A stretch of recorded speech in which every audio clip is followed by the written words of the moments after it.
Good morning, everyone, and welcome back. Mechanical એન્જિનિયરિંગની અંદર subject manufacturing engineering 1માં chapter number 4 આપણું પૂરું થવાનું છે. આની સાથે આપણો સિલેબસ પણ ઓવર થઈ જશે. ગઈકાલે આપણે જ્યારે ઓનલાઈન લેક્ચર લીધો હતો એમાં આપણે રેઝિસ્ટન્સ વેલ્ડિંગ વિશેની માહિતી મેળવી હતી કે ભાઈ અલગ અલગ રીતના રેઝિસ્ટન્સ વેલ્ડિંગ થાય છે, જેની અંદર પ્રોજેક્શન વેલ્ડિંગ, સીમ વેલ્ડિંગ, ઓકે, ઘણી બધી વેલ્ડિંગ પ્રોસેસ કે જેની અંદર ઇલેક્ટ્રિસિટીનું રેઝિસ્ટન્સ ક્રિએટ કરીને ઉષ્મા ઉર્જા ઉત્પન્ન કરીને વેલ્ડિંગ પ્રોસેસ કરવામાં આવે છે, એના વિશે આપણે માહિતી મેળવી હતી. આજે આપણે આગળ વધવાના છે. જો વિદ્યાર્થી મિત્રો, આપણો જે સબ્જેક્ટ છે મેન્યુફેક્ચરિંગ એન્જિનિયરિંગ 1, એમાં આપણું જે ચેપ્ટર નંબર 4 છે એનું નામ શું છે તો કે મેટલ જોઇનિંગ પ્રોસેસ. ઓકે, અને મેટલ જોઇનિંગ પ્રોસેસમાં અલગ અલગ પ્રકારની વેલ્ડિંગ પ્રોસેસ આવે છે. એક વેલ્ડિંગ એમ કરીને આપણું ચેપ્ટર નથી, આપણું ચેપ્ટર છે મેટલ જોઇનિંગ પ્રોસેસ. અને એ મેટલ જોઇનિંગ પ્રોસેસમાં વેલ્ડિંગ એક ટેકનિક છે. એ જ રીતના મેટલને જોઈન કરવા માટે અથવા ધાતુના વર્કપીસોને જોઈન્ટ કરવા માટે બીજી ઘણી બધી જોઇનિંગ પ્રોસેસ યુઝ થાય છે. જેમાં એક આજે આપણે ડિસ્કસ કરવા જઈ રહ્યા છે સોલ્ડરિંગ પ્રોસેસ. કઈ પ્રોસેસ? Soldering process. ક્લિયર છે? ધ્યાનથી જોજો. સોલ્ડરિંગ પ્રોસેસમાં ડેફિનેશનમાં શું કહે છે? સોલ્ડરિંગ પ્રક્રિયામાં બે ધાતુ પતરા કે પટ્ટીના છેડા વચ્ચે ઓછા ગલનબિંદુવાળી મિશ્ર ધાતુ કે જેને સોલ્ડર કહેવાય છે તે ઉમેરીને છેડા સાંધવામાં આવે છે. ફોર એક્ઝામ્પલ, મારી પાસે એક આ ધાતુની પ્લેટ છે, બીજી મારી પાસે એક આ ધાતુની પ્લેટ છે, બરાબર. મારે આ બેને જોઈન્ટ કરવી છે, તો એક આ ધાતુ, ધ્યાનથી જોજો, એક આ ધાતુની પ્લેટ ને આ ધાતુની પ્લેટ, બેને મેં આ રીતના ગોઠવી દઈશ. અને હવે હું શું કરીશ તો કે ઓછા ગલનબિંદુવાળી ધાતુ, એવી ધાતુ કે જેનું ગલનબિંદુ ઓછું હશે, જે જલ્દી પીગળી જતી હશે, એ ધાતુને હું પીગાળીને, ઓકે, ક્યાં શું કરીશ તો કે આ જે જોઈન્ટ છે ને એની અંદર આ રીતના એપ્લાય કરી દઈશ. ઓકે, બહારથી પીગાળીને લઈ આવીશ અને અહીંયા શું કરી દઈશ? એપ્લાય કરી દઈશ. એટલે આ જે સાંધો છે, આ જે જોઈન્ટ છે એ ભરાઈ જશે અને ધાતુનું જોઈન્ટ થઈ જશે. તો આ જે પ્રોસેસ છે એને સોલ્ડરિંગ પ્રોસેસ કહેવાય છે. ઓછા ગલનબિંદુવાળી જે મિશ્ર ધાતુ છે જેને આપણે પીગાળીને અહીંયા એન્ટર કરાવી, ક્લિયર છે, એને આપણે સોલ્ડર કહીએ છીએ. જે ધાતુને પીગાળીને એન્ટર કરાવીએ છીએ, મિશ્ર ધાતુને, એલોયને, એને શું કહેવાય છે? સોલ્ડર. ક્લિયર છે? ધાતુને ગરમ કરીને પીગાળીને પ્રવાહી સ્વરૂપમાં ત્યાં એપ્લાય કરવામાં આવે છે. ટોટલ બે રીતના સોલ્ડરિંગ પ્રોસેસ થઈ શકે છે. એક છે નરમ સોલ્ડરિંગ અને બીજી છે આપણી કઠણ સોલ્ડરિંગ પ્રોસેસ. ક્લિયર છે? કઈ રીતના સોલ્ડરિંગ પ્રોસેસ થઈ શકે છે? બે રીતના સોલ્ડરિંગ પ્રોસેસ થઈ શકે છે. એક છે નરમ સોલ્ડરિંગ પ્રોસેસ અને બીજી છે કઠણ સોલ્ડરિંગ પ્રોસેસ. નરમ સોલ્ડરિંગ પ્રોસેસમાં શું હશે અને કઠણમાં શું હશે એનો ડિફરન્સ આપણે જોઈએ અહીંયા. તો જો નરમ સોલ્ડરિંગ પ્રોસેસ હશે, ક્લિયર છે, એની અંદર તો કે ટેમ્પરેચરનો ડિફરન્સ છે. જો તમારે ભારે વજન અથવા વધુ મજબૂતીવાળું જોઈન્ટ જોતું હોય તેની અંદર આપણે નરમ સોલ્ડરિંગ પ્રોસેસ યુઝ કરી શકીશું નહીં. જો નામ પરથી ખબર પડી જાય ને, નરમ એટલે કેવું, જોઈન્ટ જે મળશે આપણને ઓછી મજબૂતીવાળું મળશે. એની અંદર કઈ કઈ ધાતુ છે જે આપણે સોલ્ડર, જે ધાતુ પીગાળીને નાખવાની છે ને, એની અંદર આવે છે લેડ એટલે કે સીસુ, ટીન, બરાબર, જે 150થી 350 ડિગ્રી સેલ્સિયસે પીગળી જાય છે. ઓકે, તો ટીન છે, પછી સીસુ છે, પછી આ બેને મિક્સ કરો તે 150થી લઈને 350 ડિગ્રી સેલ્સિયસે પીગળી જાય. એ પીગાળીને આપણે એને શું કરી શકીએ છીએ? સોલ્ડરિંગ પ્રોસેસ કરવા માટે એઝ અ સોલ્ડર યુઝ કરી શકીએ છીએ. ઓકે, તો આ જે પ્રોસેસ છે એને આપણે નરમ સોલ્ડરિંગ પ્રોસેસ કહીએ છીએ. ચાલો આગળ જોવાનું છે કઠણ સોલ્ડરિંગ પ્રોસેસ. કઠણ સોલ્ડરિંગ પ્રોસેસમાં શું હશે તો કે એવી ધાતુ કે જેનો મેલ્ટિંગ પોઈન્ટ વધારે હશે અને એને આપણે સોલ્ડર તરીકે વાપરીશું અને જોઈન્ટ બનાવવા માટે યુઝ કરીશું. તો એ પ્રોસેસથી જે આપણને જોઈન્ટ મળશે ને એની મજબૂતી પણ કેવી હશે? વધારે હશે. ક્લિયર? તો નરમ સોલ્ડરિંગ પ્રોસેસ કરતાં કઠણ સોલ્ડરિંગ પ્રોસેસમાં જે સાંધા છે, જે જોઈન્ટ છે, આપણને વધુ મજબૂત મળે છે. એની અંદર આપણે ટીન, સીસુ એટલે કે લેડ અને ચાંદી આ ત્રણને મિક્સ કરીને એઝ અ સોલ્ડર યુઝ કરીએ છીએ. કઈ કઈ ધાતુ મિક્સ કરવાની? ટીન, સીસુ અને ચાંદી, સિલ્વર. બરાબર, આ ત્રણને મિક્સ કરો એટલે મેલ્ટિંગ પોઈન્ટ કેટલો જતો રહે છે? તો કે મેલ્ટિંગ પોઈન્ટ થઈ જાય છે 600થી લઈને 900 ડિગ્રી સેલ્સિયસ સુધીનો. ક્લિયર છે? તો એનાથી આપણે કઠન સોલ્ડરિંગ પ્રોસેસ કરી શકીએ છીએ. પ્રોસેસની પદ્ધતિ આપેલી છે આપણને કે જો સોલ્ડરિંગ પ્રોસેસ કરવી હોય તો આપણે કયા સ્ટેપ ફોલો કરવા પડે. જે રીતના આપણે વેલ્ડિંગના સ્ટેપ હતા ને એ રીતના સોલ્ડરિંગ પ્રોસેસના પણ સ્ટેપ છે. 6 સ્ટેપ ફોલો કરશો એટલે આખી સોલ્ડરિંગ પ્રોસેસ પતી જશે. હું પહેલું શું કહે છે? સાંધવાની સપાટીઓને સૌપ્રથમ સાફ કરો. તમે જે કોઈ પણ વર્કપીસની ઉપર સોલ્ડરિંગ પ્રોસેસ કરવા માંગતા હો એને બરાબર સાફ કરો. કારણ કે ઇન્ડસ્ટ્રીની અંદર ઘણી બધી પ્રોસેસ થતી હોય છે જેની અંદર કુલન્ટ, ઓઇલ, ગ્રીસ, ધૂળ, બધું કેમિકલ એ બધું લાગેલું હોય છે. બરાબર, એને બરાબર સાફ કરી નાખો કે જેથી આગળથી કોઈ પ્રોબ્લેમ નહીં થાય. સેકન્ડ શું કહે છે? જ્યાં સોલ્ડરિંગ કરવાનું છે એ ભાગોને યોગ્ય સ્થિતિમાં ગોઠવો. જે પ્લેટનું, જે કોમ્પોનન્ટનું વેલ્ડિંગ કરવાનું હોય, વેલ્ડિંગ શબ્દ અહીંયા યોગ્ય કહેવાશે નહીં. જે કોમ્પોનન્ટ, જે વર્કપીસનું સોલ્ડરિંગ કરવાનું હોય એને પ્રોપરલી ગોઠવો. ત્રીજું, સોલ્ડરિંગ આયર્નને બર્નર કે ટોર્ચ વડે ગરમ કરવામાં આવે છે. જે સોલ્ડરિંગ ટોર્ચ છે ને, કઈ સોલ્ડરિંગ ટોર્ચ? આમાં ટોર્ચ આવશે નહીં. હા, આમાં તમે પેલી જે ગેસ કટિંગની જે ટોર્ચ છે ને એને યુઝ કરી શકો છો. એની મદદથી આપણે જે સોલ્ડરિંગ આયર્ન છે એને ગરમ કરીશું. સોલ્ડરિંગ આયર્ન ગરમ થશે. ઓકે, અને એ શું કરશે?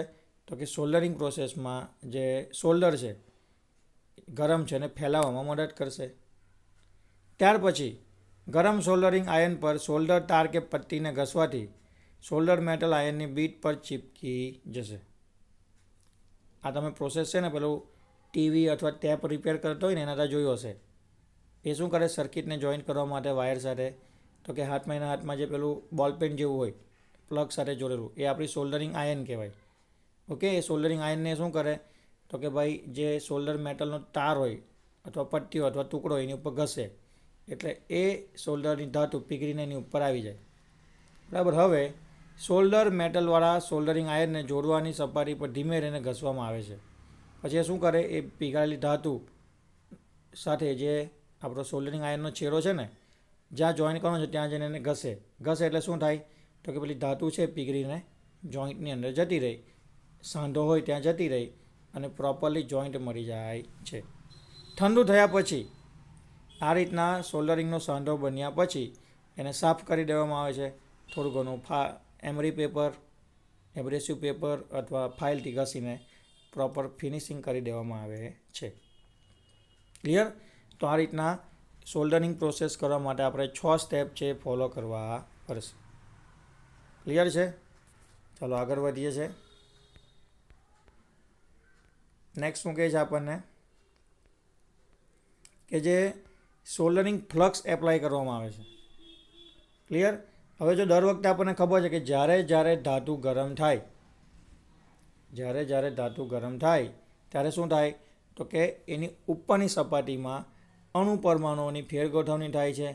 ઉપર અમુક મુક્ત ઇલેક્ટ્રોન હોય છે જે હવામાંના ઓક્સિજન અથવા હાઇડ્રોજન સાથે તરત પ્રોસેસ કરવા માટે તત્પર હોય છે.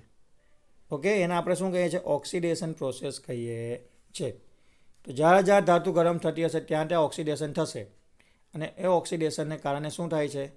તો કે જે કંઈ પણ આપણે જોઈન્ટ બનાવીએ છીએ, આઈધર આપણે વેલ્ડિંગ કરીએ કે પછી આપણે સોલ્ડરિંગ કરીએ, એની ક્વોલિટીમાં ફરક પડી જાય છે.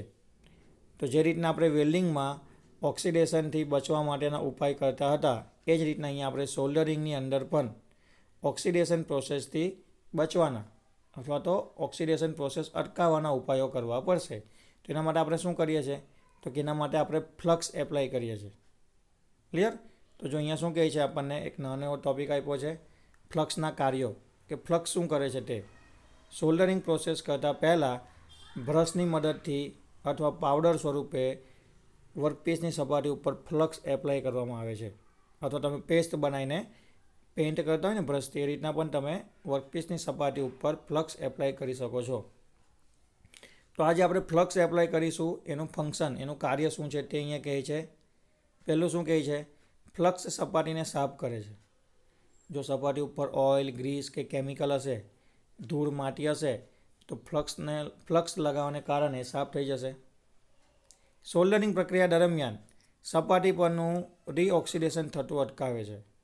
મેં તમને કીધું ને કે ઓક્સિડેશન થતું અટકાવવા માટેની પ્રોસેસ એને કહેવાય રીઓક્સિડેશન. તો સોલ્ડરિંગ પ્રક્રિયા વખતે ફ્લક્સ એપ્લાય કરવાથી ઓક્સિડેશન પ્રોસેસ થતી અટકાવી શકાય છે. સોલ્ડર મેટલનું વર્કપીસની સપાટી સાથેનું યોગ્ય જોડાણ બનાવવામાં મદદ કરે છે.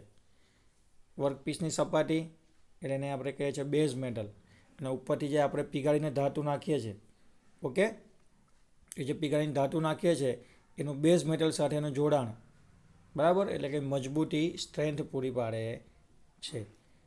ચોથું શું કહે છે? પીગાળેલ સોલ્ડર ધાતુની વર્કપીસની સપાટી પરની વેટિંગ એક્શન વધારે છે. જો જેટલી ધાતુ ગરમ પીગળીને લિક્વિડ સ્વરૂપમાં હશે એટલી એ સાંધામાં ખૂણે સુધી પહોંચી શકશે. ઓકે, તેને આપણે ટેકનિકલ લેંગ્વેજમાં કહીએ છીએ પેનિટ્રેશન. તો એ પેનિટ્રેશન જે છે કે ભાઈ સાંધામાં દરેક ખૂણે પીગાળેલી ધાતુ પહોંચી જાય અને સારી ક્વોલિટીનું આપણને જોઈન્ટ પૂરું પાડે, એના માટેની એક જે એક્શન છે એને આ લોકો વેટિંગ એક્શન કહે છે, અને જે આખી પ્રોસેસ થાય છે એને પેનિટ્રેશન કહેવાય છે. ક્લિયર? તો એમાં આપણને આ જે ફ્લક્સ છે એ હેલ્પ પ્રોવાઈડ કરે છે. ક્લિયર છે? પછી અહીંયા આપણને ઘણી બધી સોલ્ડરિંગ માટેની અલગ અલગ મેથડો આપેલી છે. જસ્ટ તમારે સોલ્ડરિંગ મેથડના નામ યાદ રાખવાના છે. ખ્યાલ આવે છે? કારણ કે આપણા સિલેબસમાં ચેપ્ટર નંબર 4માં ખાલી શું છે તો કે મેટલ જોઈનિંગ પ્રોસેસ છે, જેમાં આપણે વેલ્ડિંગ પ્રોસેસ ડિટેલમાં જોવાની છે. ત્યાર પછીની જેટલી પણ પ્રોસેસ છે, ઓકે, એ થોડી થોડી જોવાની છે. તો સોલ્ડરિંગમાં શું કહે છે તો કે સોલ્ડરિંગ કરવાની રીત, કઈ કઈ પ્રકારે અથવા કઈ કઈ મેથડથી આપણે સોલ્ડરિંગ પ્રોસેસ કરી શકીએ છીએ.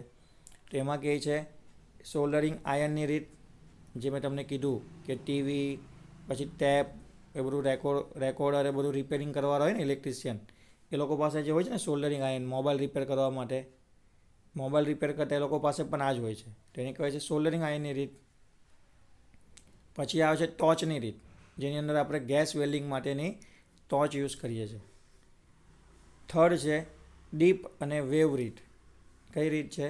ડીપ અને વેવ રીત. જસ્ટ તમે નામ યાદ રાખો, ડિટેલમાં જવાની જરૂર નથી. ચોથું છે ઇન્ડક્શન રીત, જે રીતના આપણે ઇન્ડક્શન ફર્નેસ જોઈ હતી કાસ્ટિંગ પ્રોસેસની અંદર, બસ એ જ રીતના ફર્નેસની અંદર સોલ્ડરિંગ પ્રોસેસ કરવામાં આવશે.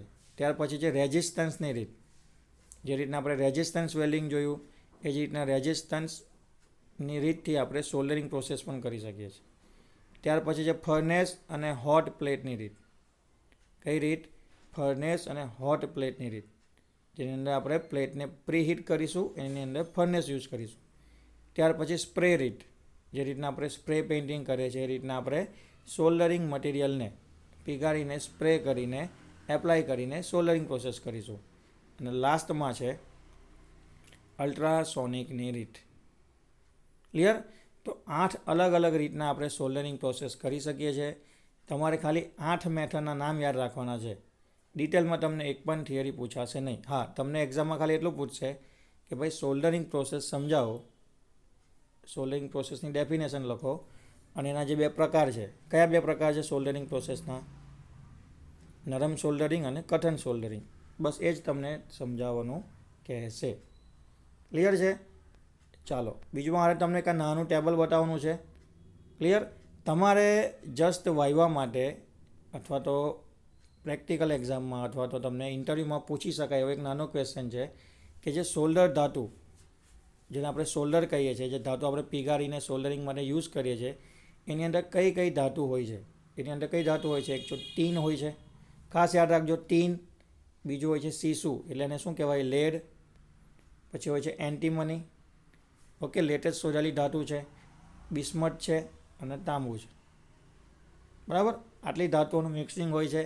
ઘણીવાર આપણે સિલ્વર એટલે કે ચાંદી પણ યુઝ કરીએ છીએ, જેવી જેવી આપણી રિક્વાયરમેન્ટ. ક્લિયર છે? તો અહીંયા આપણો સોલ્ડરિંગનો ટોપિક છે પૂરો થાય છે. સાથે સાથે આપણો લેક્ચર પણ પૂરો થાય છે. હવે આવતીકાલનો એક લાસ્ટ લેક્ચર છે જેની અંદર આપણે વેલ્ડિંગનો સિમ્બોલ અને બ્રેઝિંગ પ્રોસેસ છે એ સમજીશું અને એની સાથે આપણો સિલેબસ પતી જશે. ક્લિયર છે? મળીશું આવતીકાલે નેક્સ્ટ લેક્ચરમાં. Thank you.